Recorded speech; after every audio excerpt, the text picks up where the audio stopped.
Take a look at this drawing. Can you tell what it is?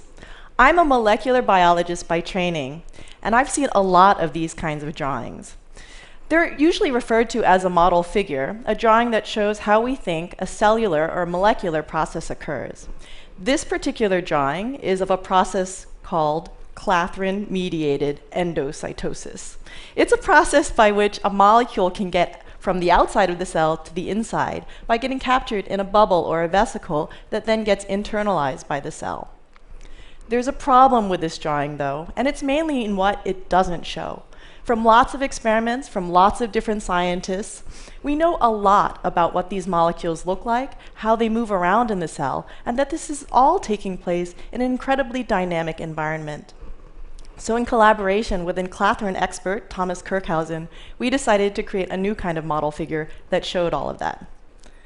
So we start outside of the cell, now we're looking inside. Clathrin are these three-legged molecules that can self-assemble into soccer ball-like shapes.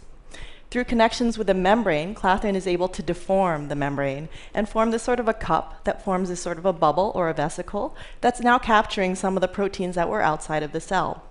Proteins are coming in now that basically pinch off this vesicle, making it separate from the rest of the membrane.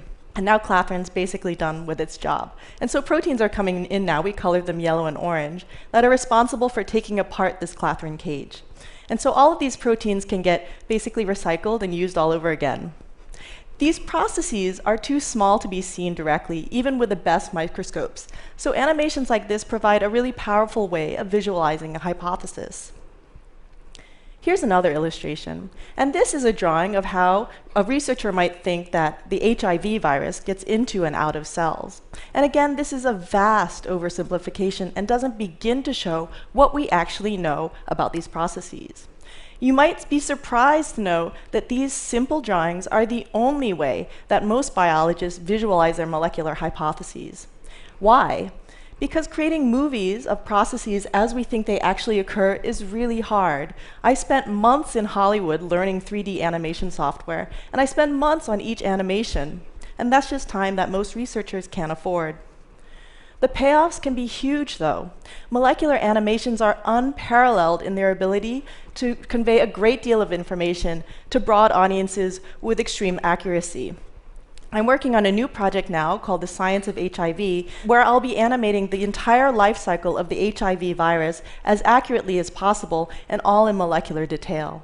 The animation will feature data from thousands of researchers collected over decades, data on what this virus looks like, to how it's able to infect cells in our body, and how therapeutics are helping to combat infection. Over the years, I've found that animations aren't just useful for communicating an idea, but they're also really useful for exploring a hypothesis. Biologists, on the most part, are still using a paper and pencil to visualize the processes they study, and with the data we have now, that's just not good enough anymore. The process of creating an animation can act as a catalyst that allows researchers to crystallize and refine their own ideas. One researcher I worked with, who works on the molecular mechanisms of neurodegenerative diseases, came up with experiments that were related directly to the animation that she and I worked on together. And in this way, animation can feed back into the research process. I believe that animation can change biology. It can change the way that we communicate with one another, how we explore our data, and how we teach our students. But for that change to happen, we need more researchers creating animations.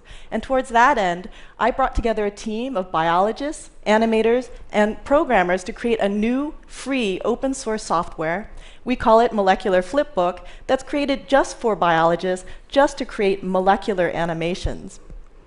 From our testing, we found that it only takes 15 minutes for a biologist who's never touched animation software before to create her first molecular animation of her own hypothesis.